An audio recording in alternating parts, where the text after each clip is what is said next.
In today's video, I'm going to teach you how to check and troubleshoot an email automation workflow in your sheet. If your automated email is not sending as expected, don't worry. We're going to walk through the key areas you should review so you can identify the issue and make sure the workflow is set up correctly. This process is simple, but it's important to go carefully because even a small setting can prevent the email from being sent. First, open the sheet that contains the automation workflow you want to review.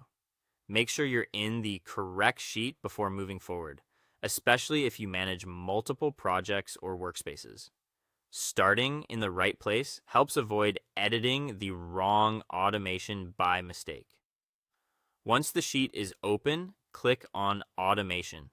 This will take you to the area where all automated workflows connected to the sheet are stored. Here, you'll be able to view the list of workflows and select the one responsible for sending the email. Next, open the specific workflow that should be sending the message.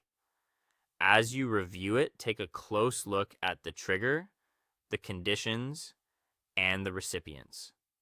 The trigger is what starts the workflow, so verify that it matches the action or change you expect to cause the email to send.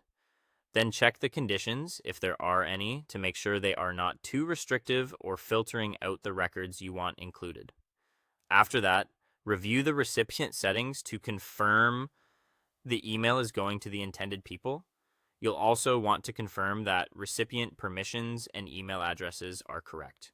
If the workflow is set to send only to certain users, contacts, or shared collaborators, make sure those recipients have the proper access and that their email information is valid.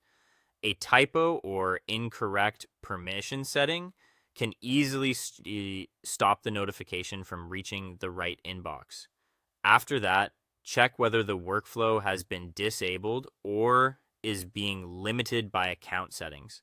In some cases, the automation itself may be turned off, or the account may have restrictions that affect email delivery or automation functionality. This is an important step, especially if the workflow used to work and suddenly stopped.